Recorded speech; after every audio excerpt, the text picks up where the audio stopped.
할렐루야, 말씀과 동행하는 하루에 나오신 여러분들 축복하고 환영합니다. 1월 16일 월요일, 한 번도 살아보지 못한 귀한 하루가 시작됩니다. 오늘도 말씀을 듣고 우리의 삶을 주님께 조율하며 나아가는, 그래서 승리하는 우리 모두가 되기를 바랍니다.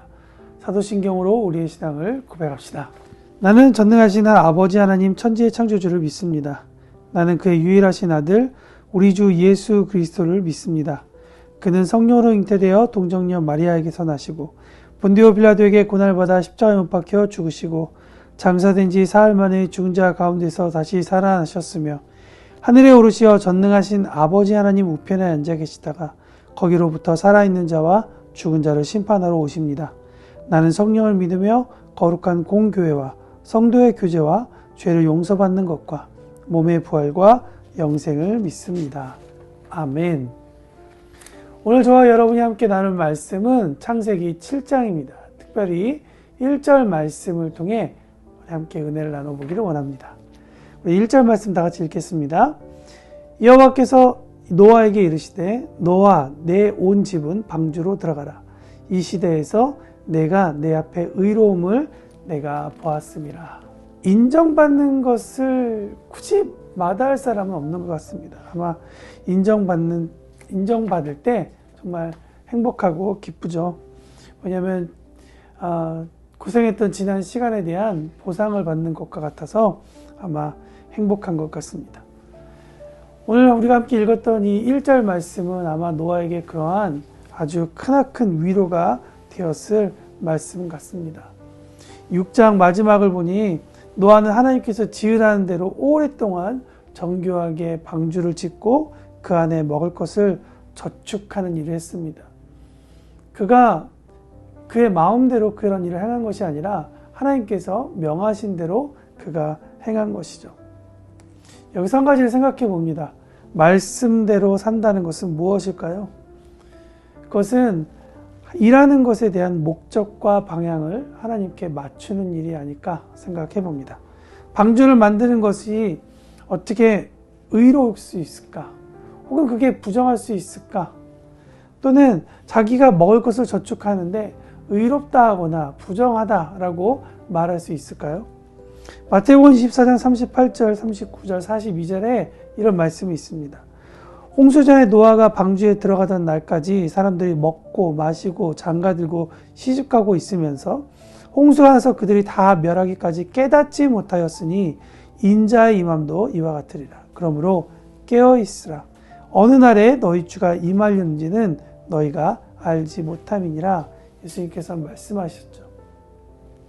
홍수로 멸망하던 사람들도 노아가 방주를 만들거나 먹을 것을 저축하는 일을 했듯이 그들도 여러 가지 일들을 했습니다.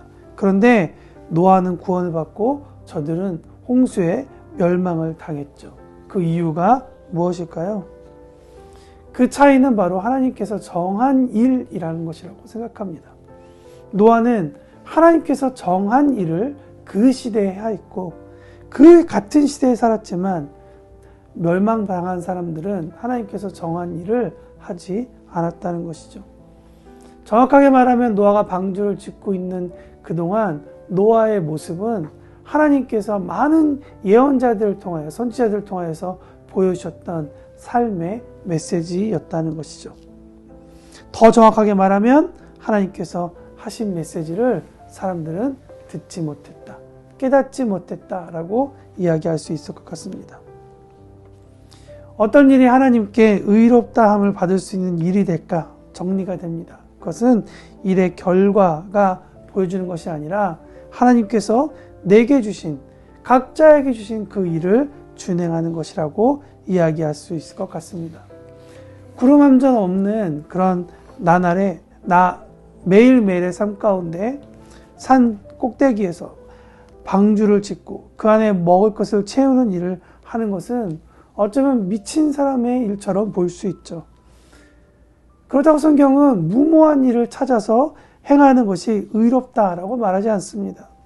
다만 하나님께서 뜻하심이 담겨있는 명령을 듣고 그 일을 준행하는 것이 하나님 앞에 의로운 일이다라고 이야기한다는 것이죠. 여러분과 저의 일은 하나님 앞에 의롭습니까? 사람들이 알아주던 아니하던 그것은 사실 중요한 내용이 아닙니다. 원래 주님의 길은 협착하기 때문이죠. 그러나 중요한 것은 하나님께서 우리에게 주신 메시지가 있다면 그 메시지에 감동하고 순복하고 그 준행하는 일을 하는가 하지 않는가라는 것이 될 것입니다.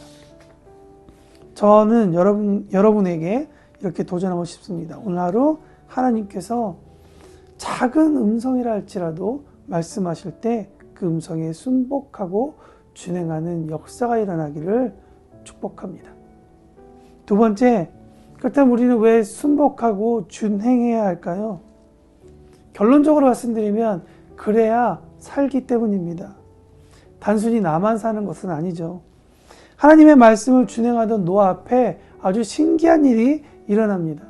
2절부터 9절에 있는 말씀을 보니 정한 동물과 부정한 동물들이 그 앞에 나왔습니다. 그리고 7절 말씀, 노아는 아들들과 아내와 며느리들과 함께 홍수를 피하여 방주에 들어가게 됩니다. 23절에 보면 지면의 모든 생물을 홍수로 인해서 쓸어버리시니 곧 사람과 가축과 기는 것과 공중의 새까지라.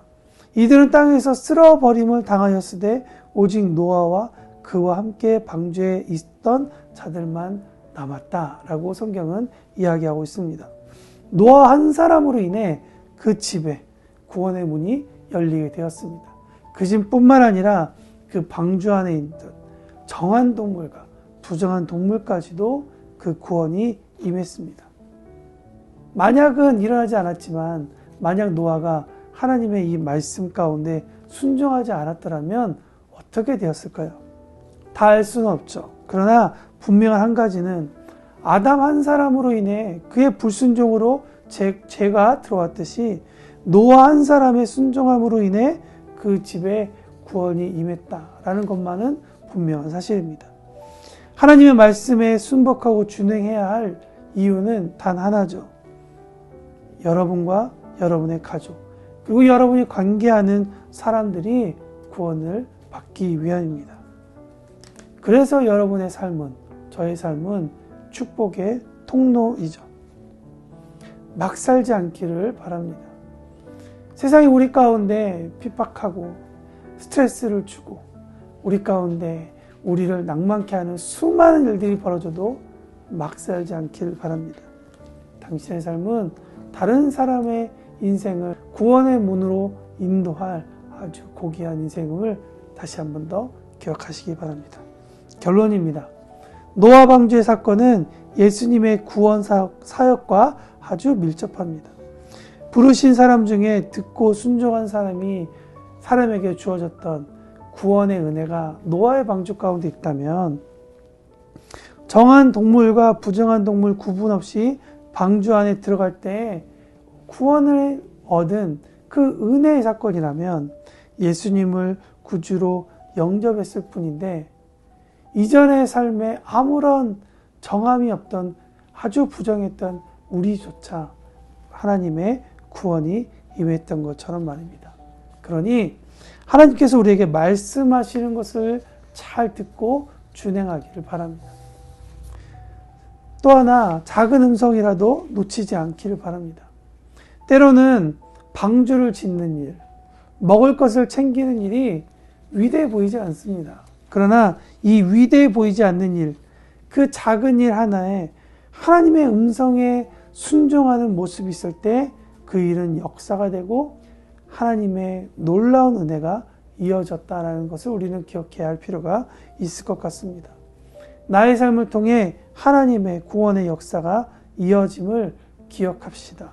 내가 구원을 주는 것은 아니지만 나라는 다리 끝에 예수님이 닿아 있으면 우리를 통해 구원의 역사는 시작될 것입니다. 그러니 할 수만 있는 대로 모든 사람과 샬롬하십시오. 샬롬의 언어를 달라고 그런 시대를 구별할 수 있는 힘을 달라고 성령님께 간구하며 오늘 하루 승리하는 우리 모두가 되기를 바랍니다.